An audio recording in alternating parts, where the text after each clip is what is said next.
Assalamualaikum teman-teman, kembali ke channel Aih Dina Macira. Oke teman-teman, kita lanjut ke pertanyaan berikutnya ya.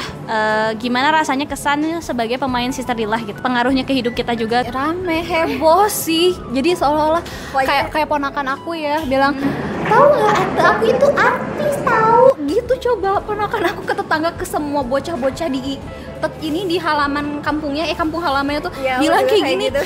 Tahu nggak aku itu artis tahu, makanya lihat YouTube gitu. Coba Mila gimana nggak sih? Mila gimana Mila? Iya sama sih, aku juga gak jauh beda. Jadi ya namanya orang tua pasti bangga gitu ya. Dan kayak lihat atuh channel, coba lihat di YouTube channel ada filmnya bla kayak gitulah, nyuruh nonton kayak gitu. Tapi di sisi lainnya aku tuh kalau misalkan ditanya gitu, kalau misalkan di kampus nih ya, waktu aku masih kuliah, waktu masih bisa tatap muka gitu kan? Iya, belum COVID ya. Mila kerjaannya apa? Kadang aku tuh suka bingung gitu ya kalau ditanya kerjanya apa, soalnya aku tuh kayak aduh gak enak gitu ya, masa dijawab model gitu kan, gak lucu atau kan Instagram gitu ya, jadi kayak gimana gitu ya. Lucu guys, jadi yaudah aku mah kerjanya serabutan, kalau enggak paling dijawabnya sama teman-teman aku yang lain kayak gitu, atau dipromosiin sama teman-teman yang lain kayak gitu. Kadang aku tuh suka gak pede gitu. 3, 2, iya kayak gitu. Teman-teman aku juga heboh, jadi nggak cuma ponakan aku ya, teman-teman aku juga heboh. Tapi teman-teman deket lagi di jalan, soalnya gak kenal, kita lagi mau ketemuan misalnya di kafe atau di mana, itu Teh Is ya, yang artis Teh H gara-gara gitu. Teh artis, manggil Teh artis dong. Malu. Kalau aku kebalikan loh, malah di keluarga sendiri nggak terlalu support. Iya, di keluarga malah nggak terlalu support gitu, karena mungkin ada kesan negatif karena you know lah, karena kan memang keturunan keluarga seniman dulunya gitu. Nah sampai di titik yang waktu kita sih setelah launching, kelihatan kan pengaruhnya di situ, mulai ada open lah sedikit. Jadi kayak oke, ternyata dunia entertain itu nggak selalu yang seperti itu gitu. Sampai di titik yang meyakinkan untuk YouTuber gitu kan, jadi YouTuber, jadi yang kayak gitu tuh papa sih sebenarnya. Terus Tata jelasin juga, ada value-nya Teteh nge-YouTube juga, nggak cuman kayak hai semua, aku cantik ya, nggak gitu. Jadi kayak ada value yang ingin disampaikan loh, kebermanfaatannya itu gitu. Sempat ya Mila tuh takut ya terkenal ya? Oh iya, aku juga dulu sih sempat ada pemikiran kalau misalkan ya aku pengen banget jadi artis atau pengen banget jadi selebgram kayak gitu.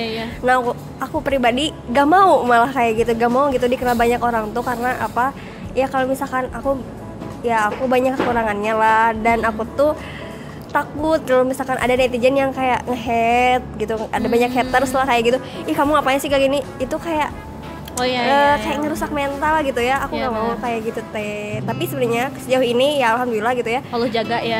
Ya Allah jaga, dan followers aku juga alhamdulillah baik-baik sih. Iya, dan bersyukur sejauh kali ya. Ini ya, terima kasih semuanya. I love you. Karena ya aku berterima kasih juga ya sama teman-teman. Mungkin karena lingkungan baru ya. Sebenarnya shock sih waktu di Jakarta kan, Iis gak ikut ya, tapi yang ikut tuh kita kan ya. Nah ada Kak Hamas kan waktu itu. Ternyata fans Kak Hamas pun cuman biasa aja gitu loh, cuman Kak foto ya dan sopan, nggak sampai yang aduh kakak aku pengen foto gitu kan. Sedangkan Teteh kan baru hijrah dari lingkungan entertainment K-popers gitu, ya kan, K-popers yang kalau kita foto tuh, Teteh waktu dulu dancer ya, kalau ada misalnya fans yang minta foto tuh gini, kakak aku boleh foto nggak kak, ya Allah kakak cantik banget, sampai kayak yang gitu banget gitu. Sedangkan kan kalau kita enggak kak boleh foto nggak, kakak foto ya gitu. Paling kan kalau nanya di DM juga kan kayak apa, terus kalau ngejudge atau ngekritik juga paling cuma ngasih tahu, kakak maaf ini kenapa ya kayak gini, ada sopan santunnya kan. Nah aku tuh tipe orang yang gampang down cuman gara-gara omongan orang gitu.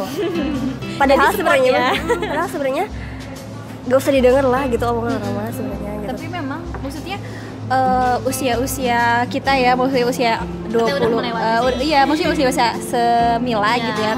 Aku juga sebenarnya baru melewati hal itu ketika banyak orang yang ngekritik, banyak orang, apalagi kritiknya itu dengan bahasa yang sarkas gitu ya, yang kasar, terus yang ngejatuhin banget, kayak itu tuh damage-nya emang bener-bener meskipun mungkin gitu. pas kita ngadepin dia tuh cuman oh iya maaf gitu-gitu, tapi mencoba menerima, tapi pas mau tidur tuh kepikiran gitu, terus tiba-tiba berlinang air mata. Aku tuh suka mikir apa aku seburuk itu gitu kan. Iya, wajar banget.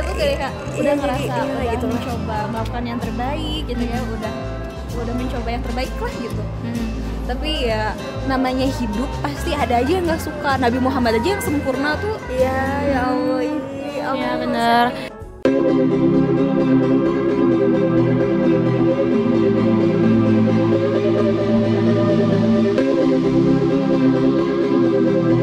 Yang berikutnya adalah banyak yang nanya gimana sih caranya istiqomah gitu, terus bagaimana memperjuangkan hijrahnya gitu. Simpel sih, simpelnya aja deh ya. Cobain dari siapa dulu, Teteh? Ya udah Teteh dulu ya. Oke, kalau Aih sih ya udah balik lagi ke Allah gitu. Karena jujur ya, Aih tuh awal hijrah itu di 2010 kan. Dan itu emang naik turun banget. Jadi kayak masih aja pertanyaan-pertanyaan kayak bener gak sih hijrahnya? Harus kayak gimana sih dalam sesosok seorang muslim tuh sebenarnya dalam kehidupan kayak gitu loh. Jadi kayak banyak bertanya-tanya dalam 10 tahun ini. Qadarullah lah diketemukan sirrillah, itu benar-benar jadi kayak trigger gitu loh dalam hidup. Ternyata ada loh masa-masanya gitu. Setiap sesuatu itu ada masanya gitu. Nah, terus kayak serius ya 1 tahun terakhir ini kayak bertanya-tanya gitu. Aku seperti apa sih orangnya gitu. Dan dapat poin sih. Memang semuanya itu Allah yang menguatkan gitu. Kita tuh tinggal nunggu proses yang Allah kasih, kita minta aja ke Allah gitu. Ya udah ikutin aja gitu, let it flow gitu. Pokoknya yakin aja sama Allah, itu sih tips istiqomah.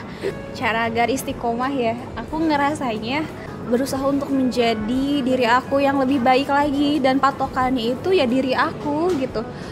Berusaha aja menjaga yang udah aku bangun dan meningkatkan apa yang udah aku punya gitu. Jadi kalau istiqomah itu bagi aku sulit, tapi kalau hijrah kan kita baru memulai gitu ya. Misalkan aku yang awalnya nggak pakai kerudung jadi mulai pakai kerudung, terus aku yang awalnya nggak sholat jadi mulai sholat lagi.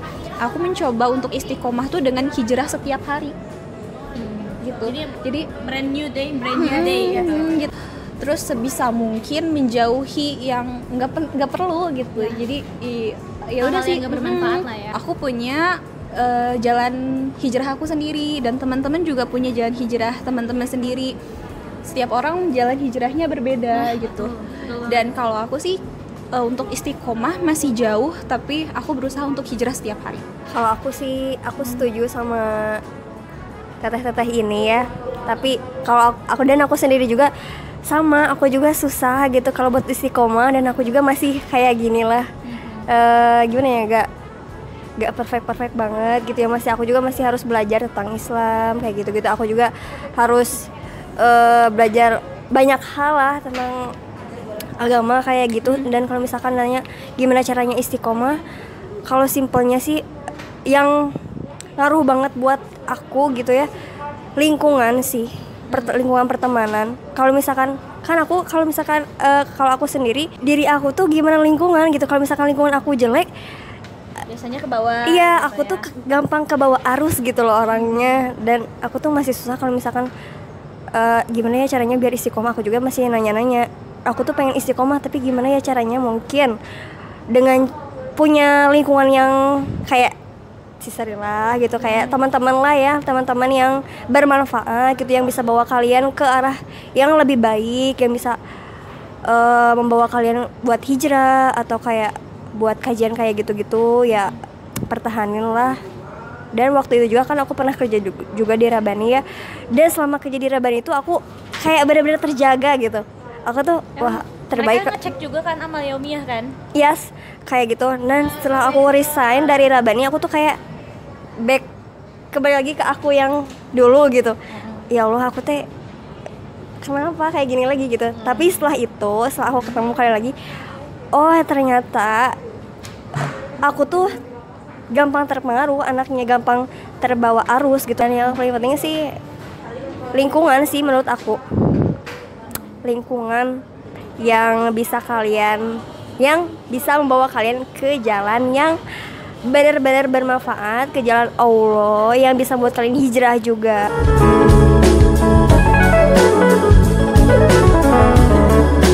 Oke, pertanyaan berikutnya adalah apakah pemeran Sister Rillah ini beneran temenan di dunia nyata atau hanya sekedar di film doang? Oke, itu ya pertanyaannya. Menurut kalian nih? Kalau menurut aku sih, kalau ditanya sahabat sampai dekat banget ya itu enggak sih ya. Cuman kalau menjaga silaturahmi, ya itu masih ya. Jadi kayak sekarang kita hangout gitu ya, yang bisa-bisa aja gitu ya. Kadang ketemu Tamara, kadang ketemu Alif gitu. Iya. Kayak gitu dibilang deket, nggak deket banget, tapi kalau Iya. misalkan kita diajak ngobrol yang serius ya kita juga serius, Iya, bisa gitu, cocok ngobrol gitu ya. kayak gitu. Ya. Kita klop gitu ya.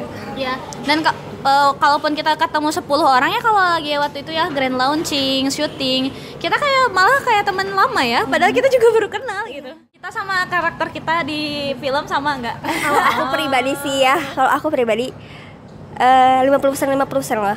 Kalau misalkan kayak kan malah tuh suka nulis, anggun banget. Ini mah kayak aduh soft banget gitu ya. Enggak juga sih aku. Cuman kalau misalkan apa ya, kalau aku Kayak pendiamnya. iya kayak pendiamnya, kayak kalemnya. Kadang aku juga suka kalem gitu ya. Kadang gitu kan.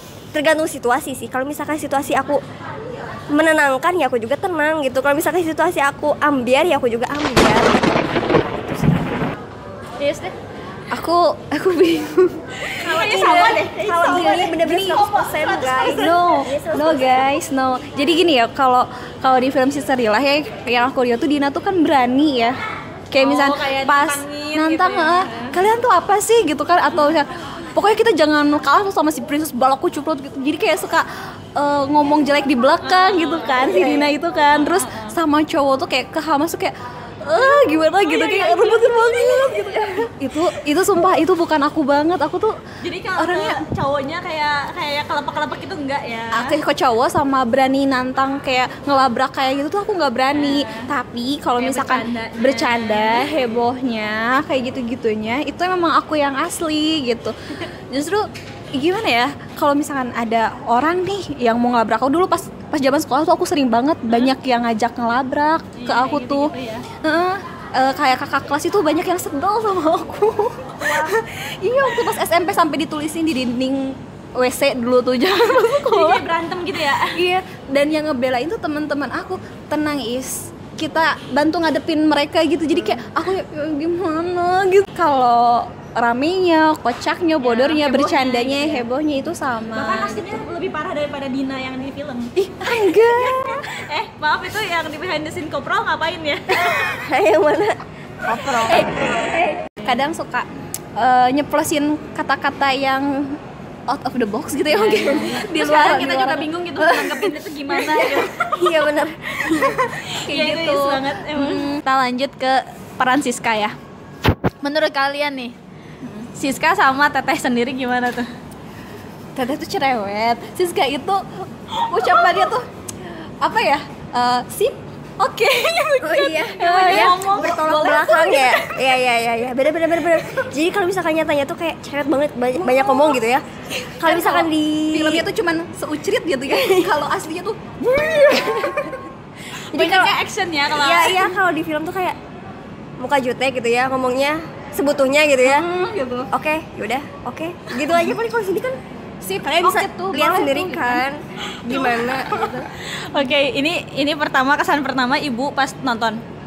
Teh, kok kayak kamu ya, Siska? Dalam artian emang Teteh sebelum hijrah tuh jutek. Oh gitu ya. Iya, jadi bukan jutek sih, lebih ke kayak gini. Iya, Teteh tipikal yang pembangkang gitu loh dulu tuh, sebelum hijrah tuh pembangkang banget. Dan makanya pas ngeliat Siska, ini gue yang sudah aku rubah nih gitu. Jadi kayak bingung gimana caranya nge-feel lagi dengan aku yang waktu dulu masih kayak berandalnya gitu istilahnya. Jadi Siska itu adalah representasi Teteh sebelum hijrah. Terus bukan kasar sih, lebih ke kayak tegas ya. Tegas, terus kayak galak. Halo Mbak, itu minumnya siapa? Anda kehausan? Mau nyobain ini coba? Oke, distract banget ya. Tiba-tiba ada dong yang ngechat DM. Gimana? Dia iseng ngechat. Terus Teteh bales kan, ya Allah ternyata Teh Siska itu baik ya aslinya, beda banget dengan film. Terus sampai ada dong yang nyapa Teteh, apa coba? Ih, ini Teteh yang judes ya? Iya. Apa kabar aku? Ini Teteh yang gak tau malu ya. Aduh, sorry, maafkan ya. Jadi asli itu sampai ada dong yang dia gak mau foto sama Teteh karena dia kesel sama peran Teteh di Siska dong. Tapi teman aku ini lucu perannya, cina ngomongnya seetik ngomongnya dikit-dikit Iya, gitu. iya. Ada yang bilang kayak gitu ya. Aku suka peran Siska katanya gitu. Ada Iya yang gitu, dan kebayang nggak itu ya, saking aku harus mendalaminya dan aku sampai ke bawah-bawah Siska males di kamera. Ingat gak sih kalau foto tuh canggung gitu loh. Kan kalau yang lain kan gitu kan, kalau aku terus yang lain mah narsis, kalau aku mah boro-boro cuman hai ya gitu kan kalau di depan kamera, karena nggak tahu ya bawaannya tuh Siska tuh jadi kayak kebawa ke dalam dunia nyata gitu pas syuting juga gitu. Terus kayak ya emang gitu sih. Oke, gitu. Jadi gini loh, ini sebenarnya sempet kayak apa ya, bukan gentrong ya, lebih ke kayak perbedaan lah. Jadi kalau Idan itu kan sutradaranya ya, seumur sama Teteh kan. Iya 94 sama. Nah Idan itu dia itu bingung gitu karena dia tahu kalau Teteh itu tomboy tapi ceria banget. Sedangkan Teteh bilang kalau emang mau ngikutin naturalnya Teteh bakal bentrok sama Dina. Nah dan Kang Abay itu sebenarnya memilih Teteh emang karena Teteh sepertinya tomboy banget dan wah laki banget gitu. Kayak gitu. Dan akhirnya ya udah Teteh lebih baik memilih karakter Siska yang Kang Abay buat biar mewarnai gitu loh. Jadi di antara yang heboh, di antara yang kocak tuh ada yang kayak gini. Dan ternyata value yang disampaikan sama Kang Abay, adanya sosok Siska itu adalah salah satunya supaya perempuan yang punya karakter seperti ini yang maco gitu, tetep ini tuh perempuan gitu. Ini tuh ada loh muslimah yang kayak gini gitu sih. Oke, pertanyaan berikutnya ada yang nanya nih, nikah dulu apa karir dulu Kak? Bingung juga karena kita belum nikah, karir juga ya lagi jalan. SD aku udah mulai berkarir jualan gitu ya, jualan cilok, donat. Jadi kalau ditanya kayak gitu bingung juga ya. Bingung juga gitu. Dan kalau mau nikah dulu juga ada pasangannya mana gitu kan. Iya, kita juga gitu, bingung iya. guys. Gini jadi ya. Udah lah ya, ini dari carry dulu aja. Omongan Teteh yang tertua ya di sini tertua. Jadi karena Teteh udah berulang kali mencoba dan memang gagal gitu kan. Terus karir juga emang mau dicoba tapi harus mencoba yang lain-lain gitu. Jadi kayak karir belum, nikah juga belum, dan ya udah sih let it flow gimana Allah gitu. Just go the flow gitu kan, ikuti alur yang ya udah sih, kita berusaha sebaik mungkin dalam karir dan juga memantaskan diri. Kalaupun nanti ketika di jalan karir ini belum terlalu berkembang gitu ya, karirnya tuh belum tercapai ya si targetnya, tapi udah datang jodohnya ya alhamdulillah kan. Tapi kalau misalkan udah karir duluan jodohnya nggak ada, udah gimana? Gak bisa ngatur. Karena kan rezeki jodoh itu udah diatur sama Allah gitu. Dan nggak gimana ya, kadang ada orang-orang ya nikah dulu baru karir, atau enggak karir dulu nanti nikahnya bla bla bla. Enggak juga sih. juga ada sama siapa? Iya. Sekarang tuh banyak ya orang-orang yang nikah tapi bisa karir, ya kan? Benar-benar. Sampai dia nikah dulu baru beasiswa ke S2 misalnya ke luar negeri. Itu juga banyak yang kayak gitu kan. Nggak sih ditinggalin LDR? Enggak ditinggalin. Oh, ikut. Jadi ya mending ikut yang enggak. iya. Oke, kita skip ya udah.